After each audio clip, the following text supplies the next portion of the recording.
Welcome to the Timeless Tales Library, where each story is a soft key that unlocks the quiet spaces of your imagination. I'm Theodore, your host for the evening, and tonight I'll be sharing a gentle tale meant to calm your thoughts and carry you peacefully towards sleep. This haven of restful stories is brought to life by listeners like you. If you found solace here, please consider subscribing to help us continue weaving these serene narratives. As you settle in, I'd love to hear from you. Leave a comment below letting me know where you're listening from, and share a place you dream of a story taking you. Perhaps a lighthouse on a windswept cliff, a lantern-lit street in Kyoto, a cozy bookshop in the rain, or a meadow beneath the northern lights. Your dreams keep our little library warm and glowing. This story is about a quiet evening when you find yourself at an old train station, waiting for a midnight train that travels through landscapes of softened light and gentle rain, carrying you toward a place where rest becomes as natural as breathing, and the world itself seems to cradle you in its quiet arms. Now close your eyes and breathe slowly. Tonight you're not in your room. You're descending into the sunken library within the Timeless Tales Library. Here, the air is thick with peaceful silence, and the light is soft and hazy, filtering down from the water's surface far above. Every shelf is covered in smooth green moss, and the books glow with a soft bioluminescent light. The only sounds are the gentle currents and the occasional brush of a fish's tail. Feel yourself sink deeper, your body becoming as weightless as a page adrift in the water. Your bed is a soft bed of sand at the bottom of this quiet sea, cradling you securely. Release your jaw, your shoulders, and your hands. Let the pressure of the day lift from you, rising to the surface like a stream of bubbles. The Midnight Train to Starlight City, a gentle journey sleep story. The evening arrives with a whisper, a subtle shift in the atmosphere that you feel more than near, like the turning of a page in a book left open to the wind. You find yourself standing on a platform at the edge of a small train station, the kind that exists in the spaces between waking and dreaming, where time bends and reality softens at the edges. This station isn't marked on any map you've ever seen. It's a place that feels conjured from the quiet corners of your mind, perhaps from childhood memories of rainy afternoons spent gazing out windows, or from half-remembered stories told by grandparents around flickering fireplaces. The platform stretches out modestly, perhaps 30 paces long, bordered by a low railing of wrought iron twisted into elegant vine-like patterns that speak of a bygone era when craftsmanship was an art form unto itself. The air is cool against your skin, carrying with it the scent of rain-dampened wood and distant cedar, mingled with the faint earthy aroma of moss clinging to the station's stone foundations. It's the kind of coolness that invigorates without chilling, wrapping around you like a familiar shawl. Above you, the sky has deepened into that particular shade of twilight blue, not quite night, not quite day, where the first stars are beginning to prick through the dimming veil like tiny diamonds scattered across velvet. The horizon still holds a faint glow, a reluctant farewell from the sun, painting the clouds in soft lavenders and indigos that bleed into one another seamlessly. The platform is empty except for you, a solitary figure in this tranquil expanse. Old-fashioned lanterns hang from weathered posts, their glass globes frosted and soft, casting pools of amber light that don't quite reach the edges of the darkness, leaving the peripheries shrouded in mystery. These lanterns, with their intricate filigree bases, seem to hum faintly with the warmth of their flames. Gas lamps, perhaps, or something more ethereal, flickering in rhythm with the evening's pulse. The light is kind here, never harsh, always filtered through something gentle, mist or memory, or the tender quality of evening itself, softening shadows and inviting introspection. You notice the sound first, rain, falling somewhere not too far away. Not on you, not yet, but close enough that you can hear its rhythm, a soft percussion against leaves, against earth, against the old tin roof of the station house behind you. The station house itself is a quaint structure, painted in faded cream with green trim. Its windows mullioned and slightly fogged from the inside, as if holding onto the warmth of days long past. The rain's cadence varies subtly, a light patter on broad oak leaves, a deeper thrum on the compacted soil of the surrounding woods, and a tinny echo on the roof that resonates like a distant drum. It's the kind of rain that doesn't rush, that takes its time, each drop finding its own moment to fall, lingering in the air before committing to the ground. The sound of it seems to sync with something inside you, matching the quiet pulse of your own heartbeat, the slow rise and fall of your breathing, as if the world outside is mirroring the calm within. You don't remember deciding to come here. There was no plan, no urgency, no destination you were trying to reach, no hurried packing of bags, no frantic navigation through bustling crowds or sterile airports. You simply found yourself here, at this platform, in this particular moment of evening, and it feels exactly right, as if every path in your life has led inexorably to this serene juncture. Your shoulders ease downward, tension you didn't know you were carrying beginning to dissolve like sugar in warm water, melting away the knots from long hours at desks, endless meetings, or the subtle strains of daily existence. A sigh escapes your lips unbidden, carrying with it the weight of forgotten worries. The wooden boards beneath your feet are smooth and worn, polished by countless footsteps over countless years. Travelers from eras past, perhaps. Weary commuters in pinstriped suits. Lovers stealing away for secret rendezvous. Children wide-eyed with adventure. When you shift your weight, they give the smallest creak. Not a complaint, but a greeting. A gentle acknowledgement of your presence, echoing through the planks like a whispered secret shared between old friends. The sound is comforting, familiar in a way you can't quite place, evoking hazy recollections of creaky porches on summer nights, or the floors of ancient libraries filled with dusty tomes.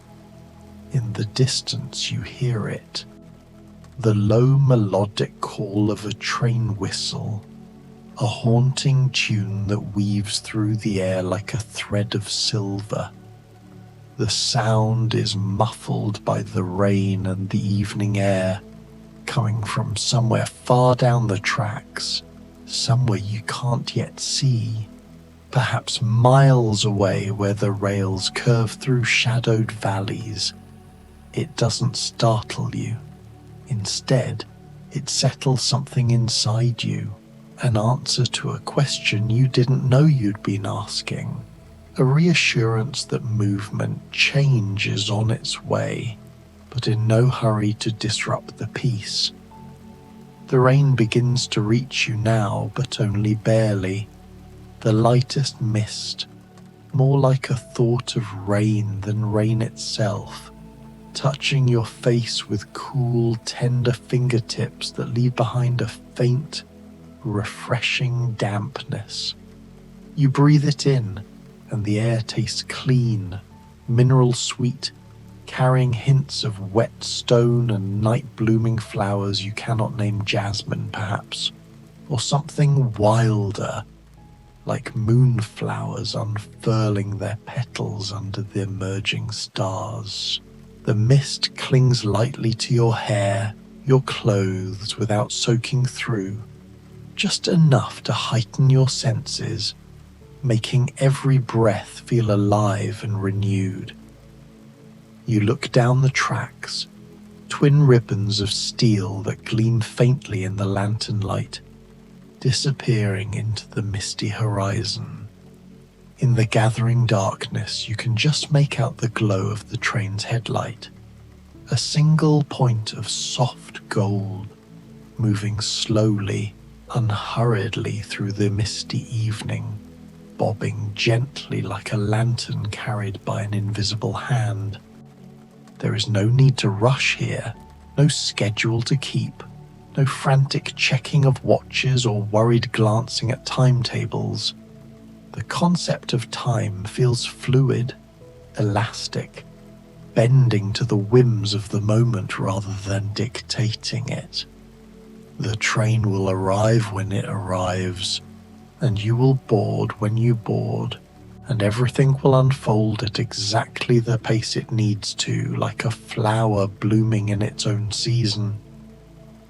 You notice a bench nearby, cast iron painted deep green, its surface worn smooth and welcoming by generations of sitters with ornate armrests shaped like curling ferns.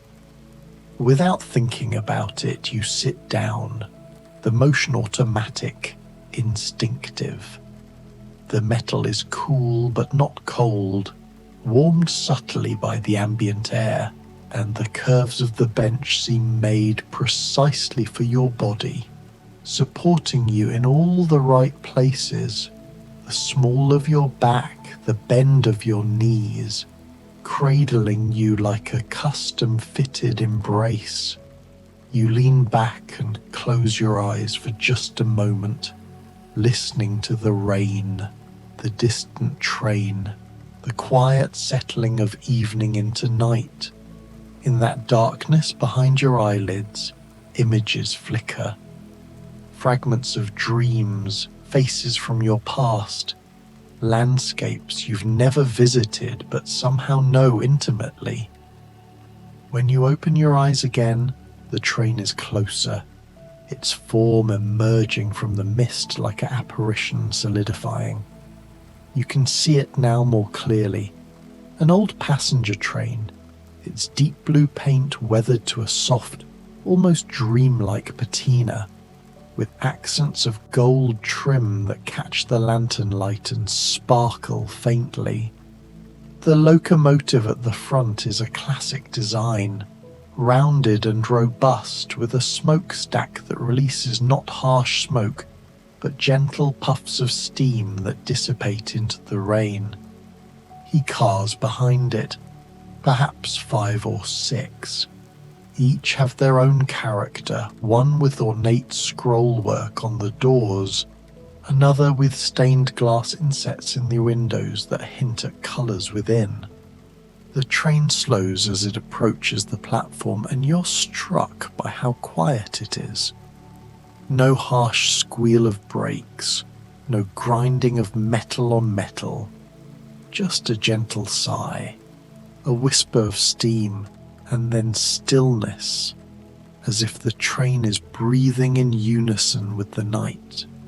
The rain continues its soft patter, now falling on the train's roof, adding another layer to the evening's lullaby, a higher-pitched tinkling on the metal surfaces, blending with the deeper thuds on the earth below. A door opens in front of you, not with a bang or a hiss, but with the same quiet grace that seems to characterize everything here, sliding smoothly on well-oiled hinges. A conductor steps out, dressed in a uniform of deep navy with brass buttons that gleam softly. And even in the dim lantern light, you can see the kindness in their weathered face, the lines around their eyes speaking of countless smiles, the gentle curve of their mouth a perpetual invitation. Their hair is silvered at the temples, and their eyes hold a depth that suggests they've seen many journeys, many souls finding their way. They don't ask for a ticket. They don't ask where you're going. They simply nod, a gesture that says you are expected, you are welcome, you belong here, as if this moment was written in the stars long ago.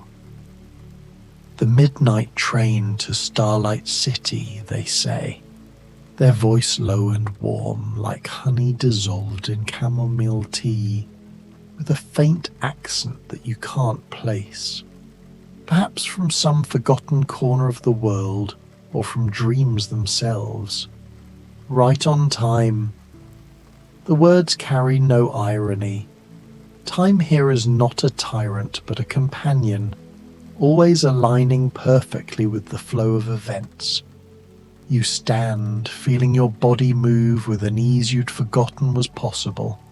No stiffness from long days of sitting or standing, no resistance from tired muscles, just fluid motion like water finding its course down a gentle slope.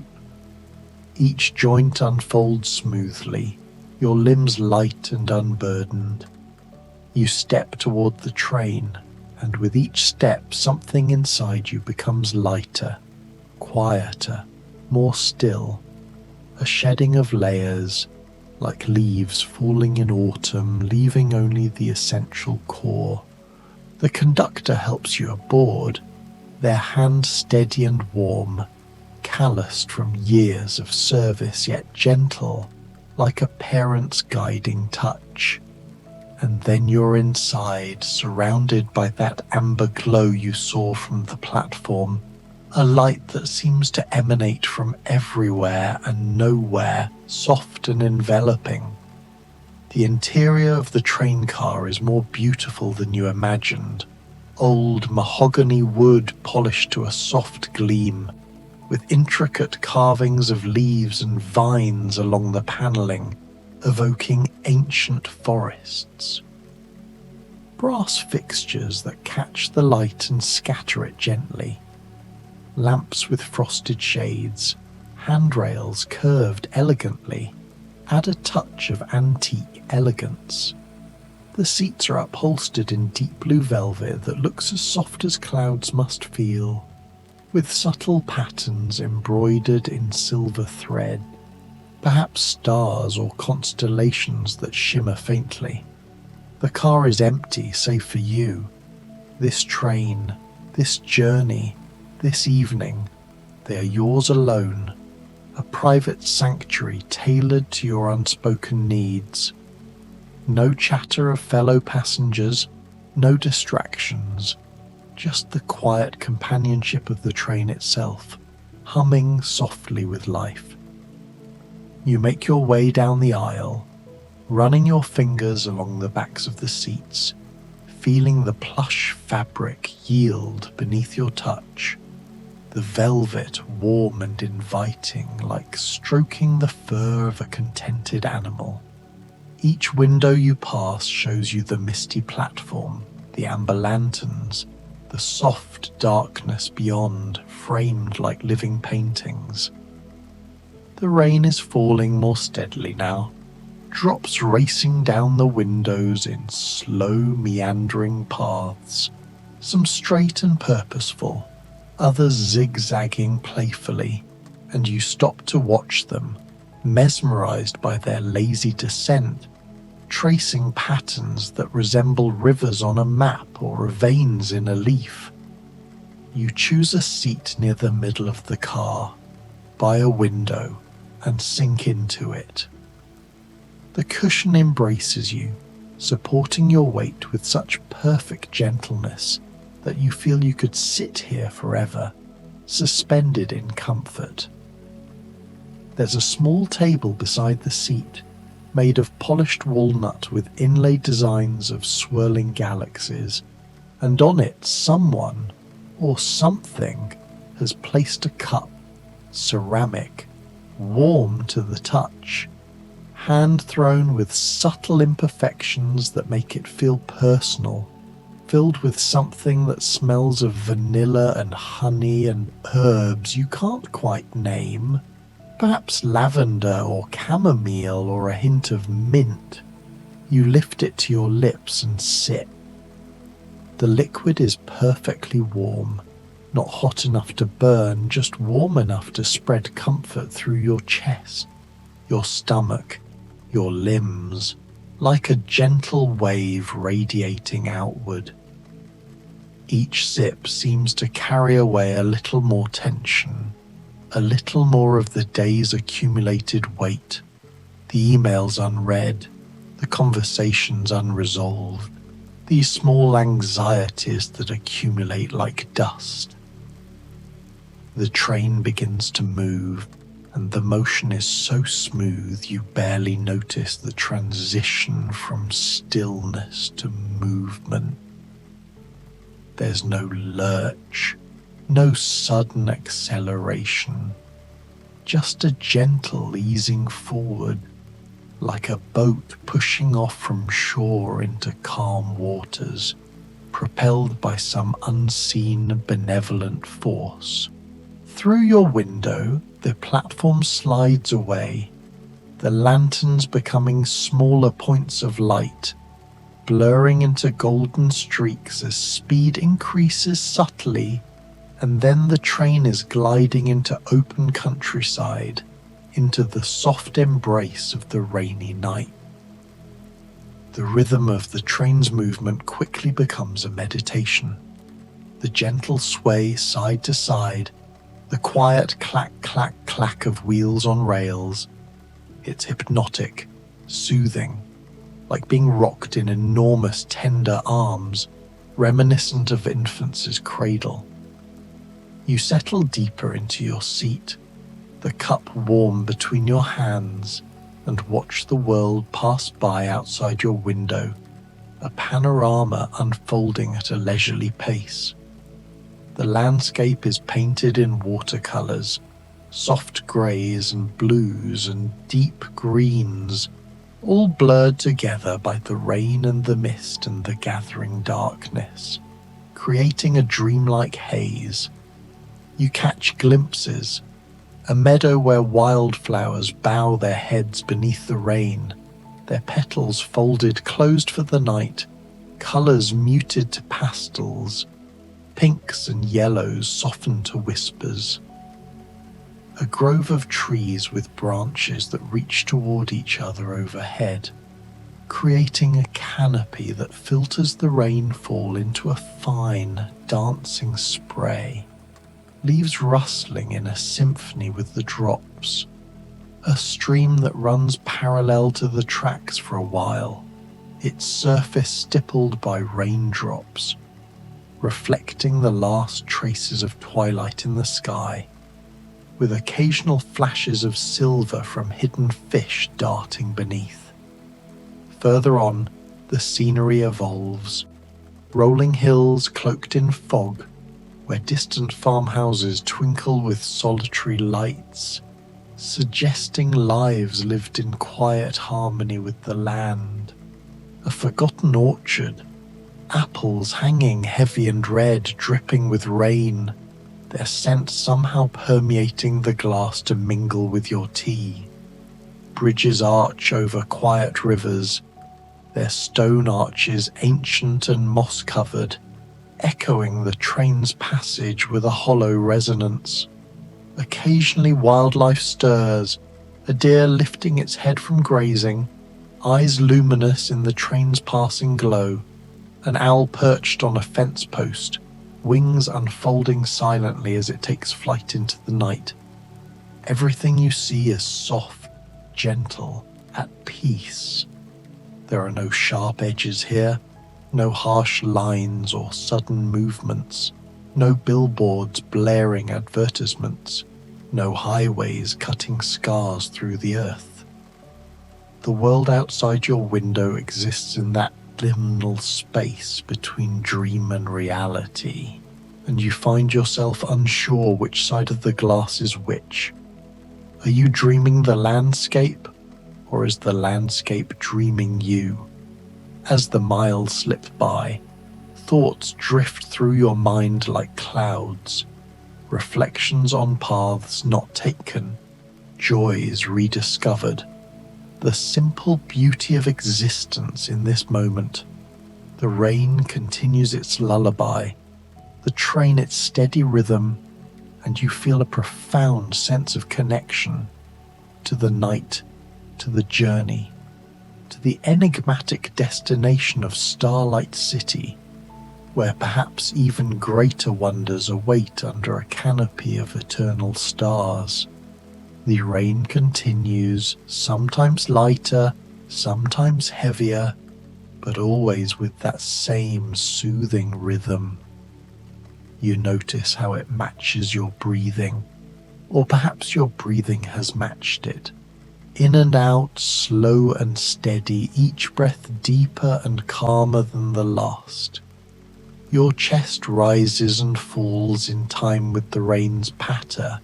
Your heartbeat slows to match the train's gentle rocking, and you feel yourself becoming part of the evening symphony.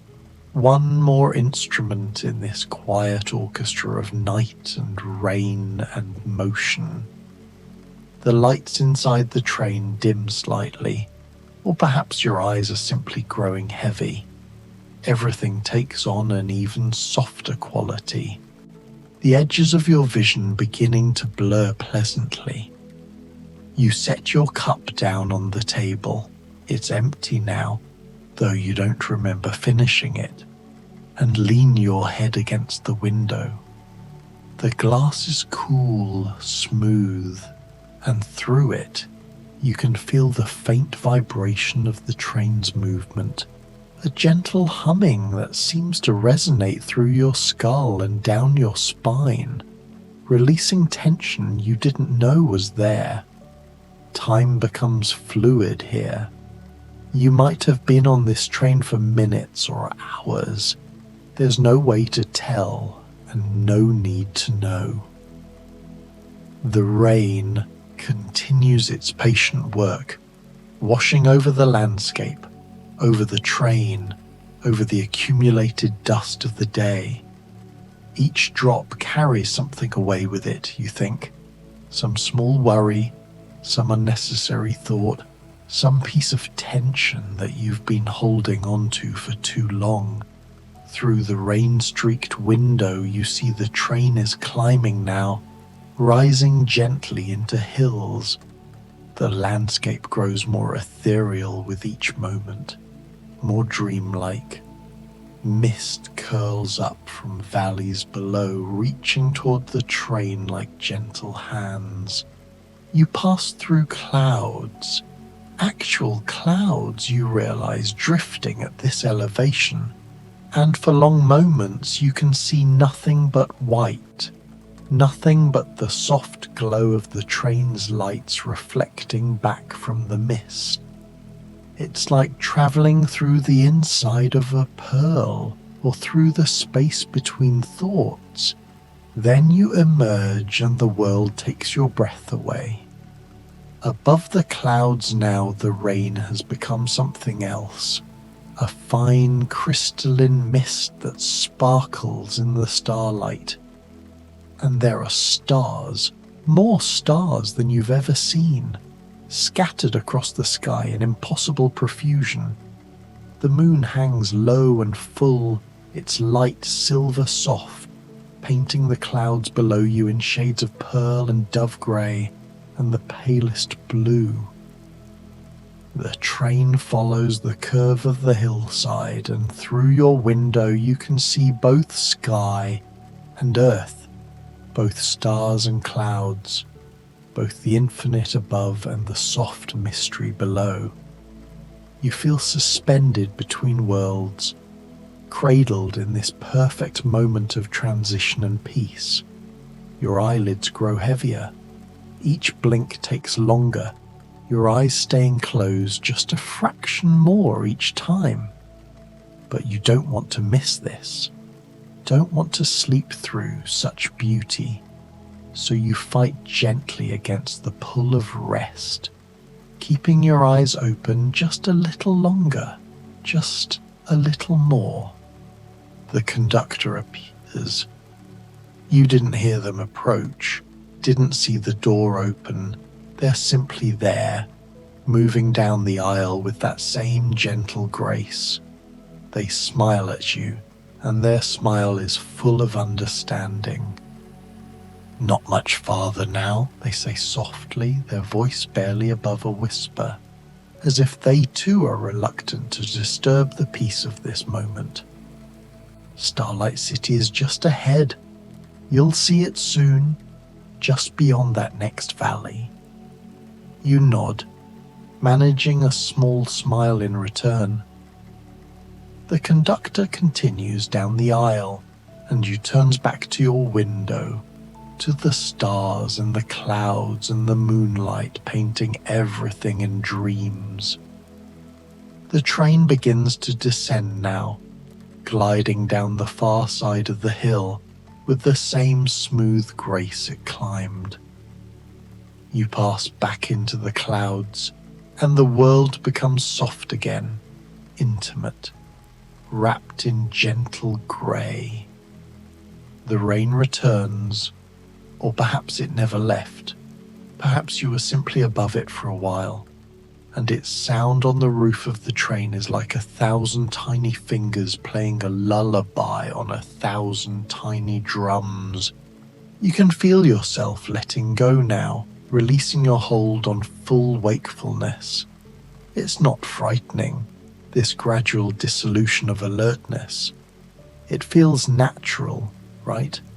Like leaves falling in autumn or tide going out in the evening. Your body knows what to do, knows how to soften, how to rest, how to surrender to the gentle pull of sleep. Through the thinning mist, lights begin to appear below. Not harsh, electric lights, but soft golden glows, lanterns perhaps, or candles in windows, or stars that have fallen to earth and decided to stay a while. The lights multiply as the train descends, spreading out below you in patterns that seem both random and perfect, like constellations drawn across the dark earth. "Starlight City," you whisper to yourself, and the name feels like magic on your tongue, like a spell for sleeping, for dreaming, for peace. The train emerges fully from the clouds, and you can see it now, the city spread out in the valley below. But it's unlike any city you've known before.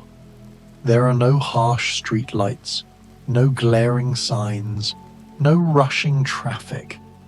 Instead, you see soft clusters of buildings, their windows glowing with warm amber light, separated by what appear to be gardens and parks, all of it woven together with streams that catch the moonlight like threads of silver. The rain is gentler here, falling the lightest veil, more like a blessing than weather.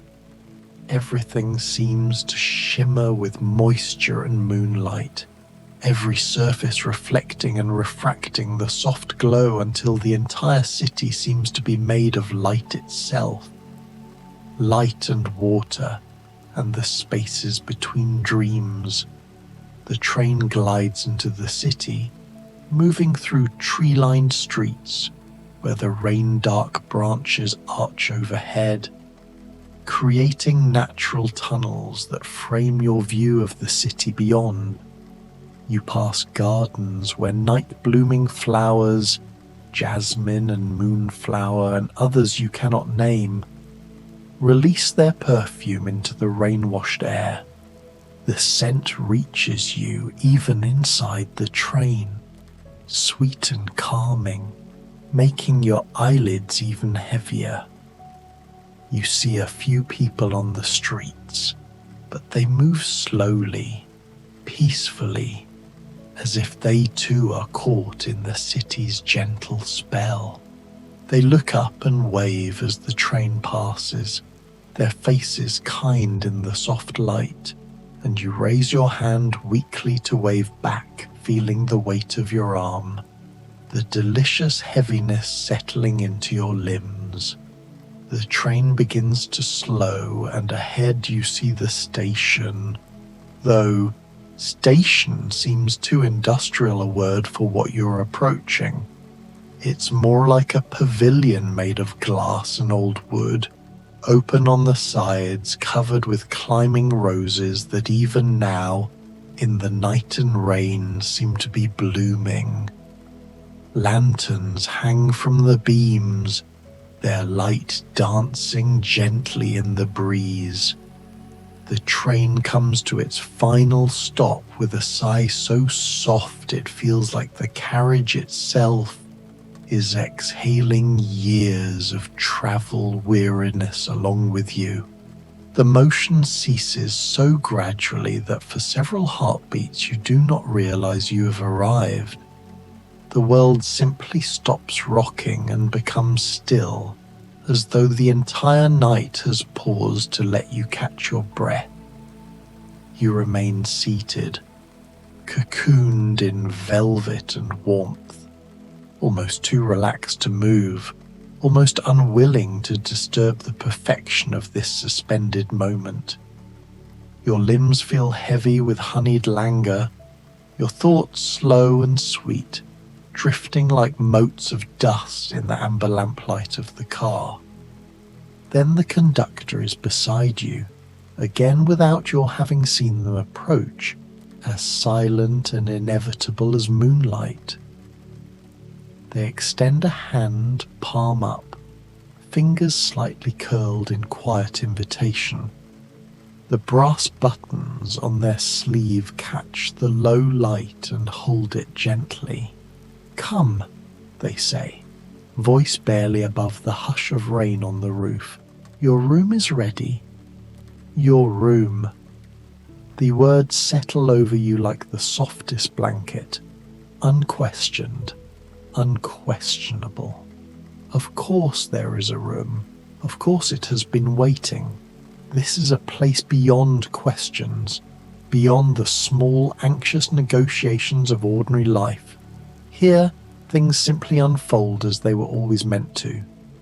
You slip your hand into theirs, warm, dry, steady, and rise.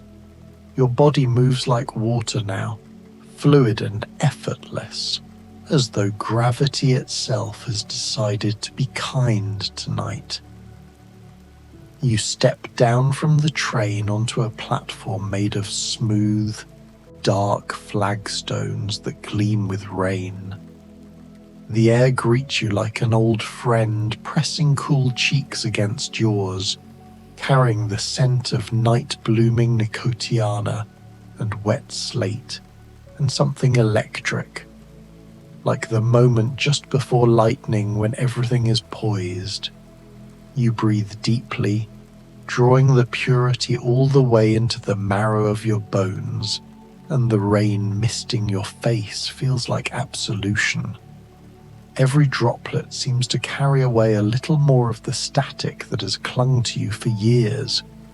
Regrets, deadlines, unsent messages, half-lived days. They slide off your skin and are gone, leaving you lighter, cleaner, almost translucent. The conductor leads you beneath an arched canopy of climbing roses so dark they look black in the lamplight. their petals heavy with water and perfume. Droplets fall from the leaves in slow, deliberate beats, striking the stone path with the delicate precision of a metronome set to lullaby tempo. You do not walk far. The city, if city is the right word, seems to lean in toward you, eager to offer what you need before you have even fully formed the wanting of it. Just beyond the station gate lies a garden walled in living green. Ancient wisteria drapes over the entrance like a curtain, its pendulous blossoms dripping soft lavender in the mist. Through the veil of vines you glimpse the cottage, small, perfect, thatched with silver-grey reed that glows faintly as though moonlit from within. Ivy climbs the rounded walls, framing windows of bottle glass that ripple and warp the warm light spilling out, turning it into something liquid and golden. A single chimney breathes a thin ribbon of sweet-smelling smoke, applewood and cedar perhaps, into the soft night. Here, the conductor says, pausing at the little arched door painted the colour of storm sea, your place of rest. They open the door. No creak, only the faintest sigh of well-cared-for hinges, and step aside. A wave of warmth scented with beeswax and old paper and baking bread rolls over you, so inviting that your eyes prickle unexpectedly. You cross the threshold and the door closes behind you with the gentle finality of a storybook shutting on a happy ending. The interior is a single room, yet it feels boundless, as though the walls breathe and expand to accommodate whatever space your heart requires. The ceiling is low and beamed, hung with dried herbs and tiny bunches of lavender tied with faded blue ribbon. Bookshelves line every wall from floor to rafter, but the books themselves seem optional, almost shy. Their spines are soft with age, titles half erased by loving fingers, as though they exist more to comfort by their presence than to demand reading. A fire burns in a small stone hearth, flames low and steady and the exact colour of autumn maple leaves, popping now and then in quiet conversation with itself. Above the mantel hangs a single painting, a moonlit meadow you feel you have walked through in dreams, and the bed. Oh, the bed waits in the centre of the room like an altar to rest itself. 4 low posts of dark walnut, a mattress deep enough to lose yourself in, pillows mounded in shades of moonlight and dusk, blankets of hand-loomed wool so thick they seem to hold the memory of the sheep that grew them. The sheets are turned down in invitation. Pale linen washed so often it feels like cloud, faintly embroidered at the edges with tiny silver stars that catch the firelight and wink conspiratorially. But before the bed, drawn by some magnetic certainty, you move to the window seat, a wide, deep alcove built beneath a round, leaded pane, cushioned in layers of indigo and storm-grey velvet, pillows heaped like cumulus. You sink into them, and they receive you as though they have been waiting their entire existence for the precise shape of your tiredness. On the little table beside the seat, something, has left another cup.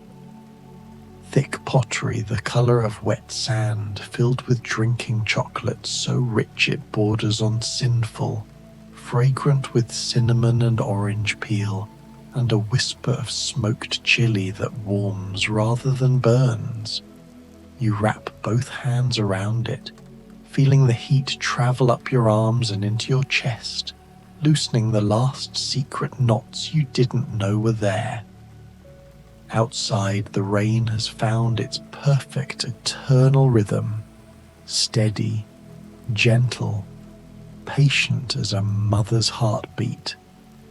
Each drop catches the light from the cottage windows and the distant glow of Starlight City, turning into a falling star before it kisses leaf or petal or stone.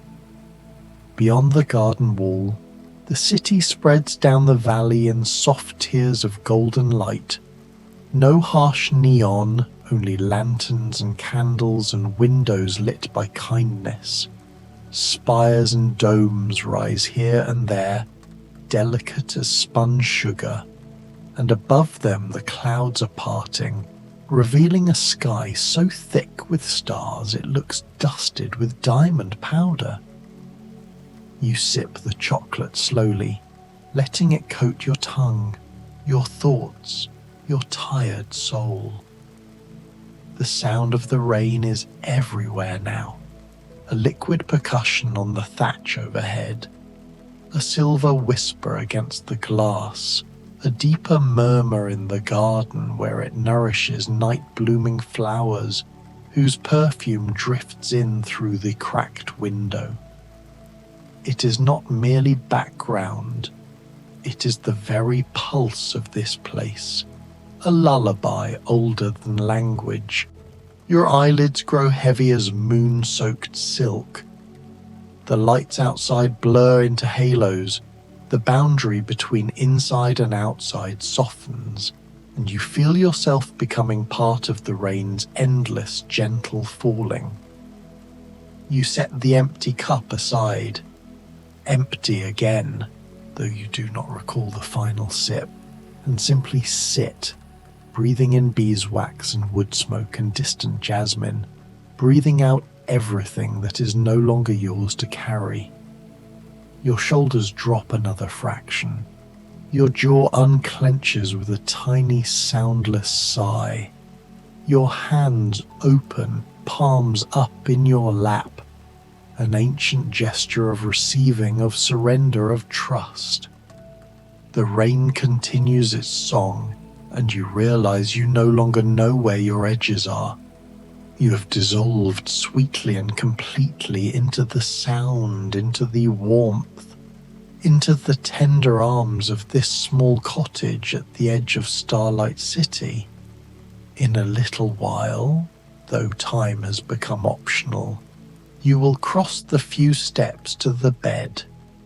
You will slide between sheets that smell of summer meadows and sun-dried linen. You will pull the blankets up to your chin and feel them settle over you with the weight of perfect safety.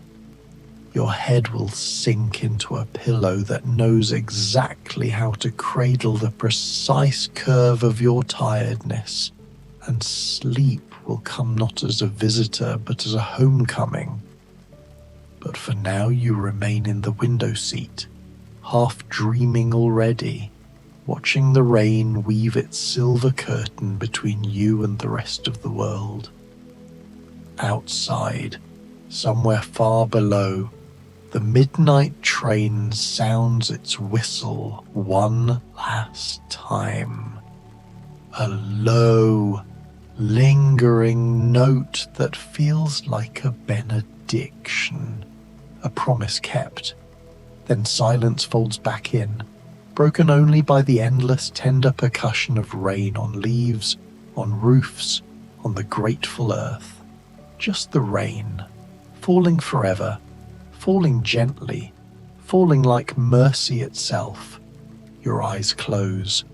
The rain continues, soft as forgiveness, and you drift, weightless, welcomed, luminous, into the deepest, most restful sleep you've ever known, where dreams are made of warm cottages and endless gardens, of trains that always arrive on time, and conductors who know your name without being told, of arriving at last in the place that was waiting inside you all along, patient as starlight, gentle as rain. The rain whispers over and over like a lullaby written specially for you. Rest now. You're home. Rest, and you do.